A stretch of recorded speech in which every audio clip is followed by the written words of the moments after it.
सोबतीची साथ मन दिवा विकलात आज पहाटच्या पावलाला श्वास फुटू दे वाट दिसू दे गाढवा वाट दिसू दे वाट दिसू दे गाढवा घाट सुटू दे।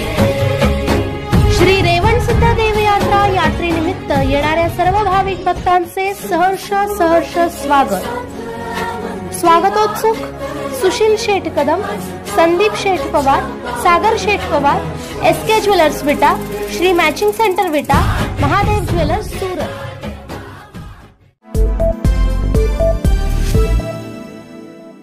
जयंत पाटील यांचे भाजप कनेक्शन व महाविकास आघाडीतील जागा वाटपाचा घोळ पहा।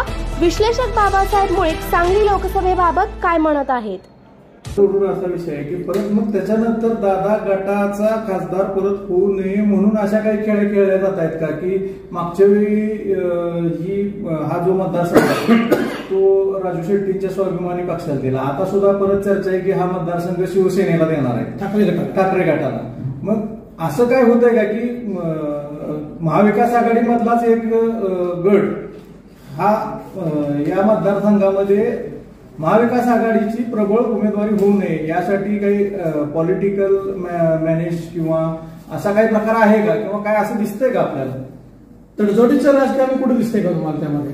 यामध्ये असं होतं की यापूर्वी मागच्या वेळी काय कुरघोडीचं राजकारण झालं किंवा न झालं काय घटना घडल्या, परंतु यावेळची परिस्थिती अशी दिसते साधारण की एकंदरीत महाविकास आघाडी उद्धव बाळासाहेब ठाकरे यांची शिवसेना, राष्ट्रवादी काँग्रेस शरद पवारांची आणि काँग्रेस ही एका विचारानं लढून कसल्याही परिस्थितीत निवडून येणारे उमेदवार उभा करायची अशी त्यांची भूमिका आहे आणि त्या कोणातून उमेदवार ठरवले जाणार आहेत आणि त्यामध्ये गेले वर्ष दीड वर्ष विश्वजित कदम आणि विशाल पाटील, जयश्रीताई पाटील, जिल्हा मध्यवर्ती बँकेची निवडणूक असेल किंवा सांगली बाजार समितीची निवडणूक असेल, ह्या सगळ्या निवडणुकीमध्ये तरी कोणाची चर्चा काय असली तरी त्यांची एकमेकाशी तडजोड करून निवडणूक लढवण्याची भूमिका दिसून आलेली। त्यामुळे या लोकसभेच्या निवडणुकीमध्ये तशा पद्धतीचं काय गटबाजी घडेल असं काही दिसत नाही। हा मतदारसंघ शिवसेनेला देण्यात काय येते का किंवा मागच्या वेळी तो स्वाभिमानीला जो दिला गेला, काँग्रेसच्या चिन्हावर लढले असते तर अधिक फायदा झाला असता असं आजही चर्चा आहे त्या गोष्टीची। मग आताही परत पुन्हा अशा चर्चा होण्यामागं काय कारण असावं? मागच्या वेळी असं झालं की राजू शेट्टी 2 जागा मागत होते आणि राजू शेट्टीला आपल्याला दुसरी जागा कुठली द्यायची हा विषय होता आणि राजू शेट्टी माडे जागा मागत होती, तिथं शरद पवारांचं, त्यामुळे काँग्रेस काही ती जागा देऊ शकत नव्हती। अधिक विदर्भातली एखादी जागा मागत होती राजू शेट्टी, ती जागा पण देता येणं यांना शक्य नव्हतं आणि त्यावेळी विशाल पाटील हे त्याच्या अगोदरच्या कालावधीमध्ये विला मनस्थितीत होते, म्हणजे निवडणूक कुठली लढवायची, विधानसभा लढवायची का लोकसभा लढवायची। अगदी शेवटच्या क्षणी त्यांनी लोकसभा लढवायचा निर्णय घेतला। आता ती परिस्थिती नाही। त्यावेळी विशाल पाटील अगदी वर्ष दीड वर्ष झालं आपल्याला लोकसभा लढवायच्या अशा अर्थानं आणि पक्षामध्ये थोडं सक्रिय झालेले आहेत। आज काँग्रेस पक्षाचे उपाध्यक्ष म्हणून ते काम करते, शैला भाभी महिला काँग्रेसचं काम करते आणि त्यामुळे हे पक्षाच्या चर्चेमध्ये आज बऱ्यापैकी हे असल्यामुळं असा काय निर्णय होईल असं वाटत नाही। ह्याला जोडून असा एक प्रश्न आहे की मधलं अजून असं आपण उरलं की जयंत पाटील साहेब भाजपशी काही संधान साधतायत किंवा त्याच वेळेला विश्वजित कदम संधान साधून आहे। अगदी कालचं उदाहरण घेतलं तर विधानसभेबाहेरची काही मी म्हणतो गप्पा गोष्टीचा किंवा विनोदाचा भाग जरी सोडला तर त्यामध्ये ज्या हवा निर्माण होते, एक परसेप्शन निर्माण केले जाते मतदारांमध्ये, तर त्याबद्दल काय सांगाल? जयंत पाटलांचा जो विषय आहे, जयंत पाटलांना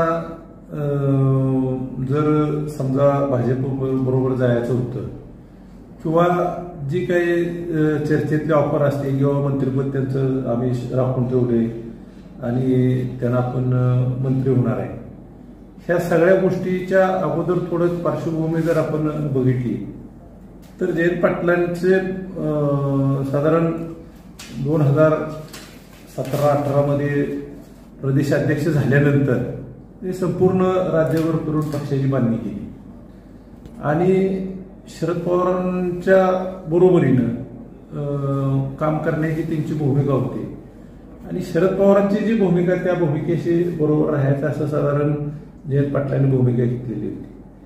आता स्वभावाचा विषय असतो, एखाद्या स्वभावामध्ये आक्रमक टीका करायची नाही विरोधी पक्षावर आणि सौम्यपणानं आपली भूमिका तितक्याच कणखरपणानं मांडायची. जयंत पाटलांना जायला काय अडचणच नव्हती. अजितदादांच्या बरोबर जायचं तर असतं तर ही सगळी गेली त्यांच्यात ती जाऊ शकली असती आणि आता जायचं काही कारणच नाही.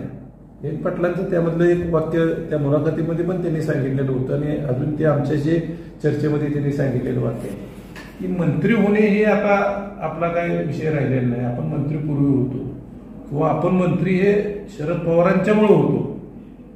मग आता मंत्रिपदासाठी म्हणून आपण पक्ष बदलायचा किंवा हे करायचं अशी आपली काय भूमिका राहणार नाही. त्यापेक्षा मोठं प्रलोभन आलं तर होऊ शकतं. त्याच्यापेक्षा मोठं प्रलोभनाचा आज विषयच नाही ना काय. आता त्याच्यापेक्षा मोठं प्रलोभन म्हणजे तुम्ही आम्हाला मुख्यमंत्री असं मोठं प्रलोभन दाखवायचा विषय आहे आणि त्याच्या विषयाची आज काही चर्चा उपलब्धच नाही. जी जागा रिकामी नाही त्याची चर्चा करण्याची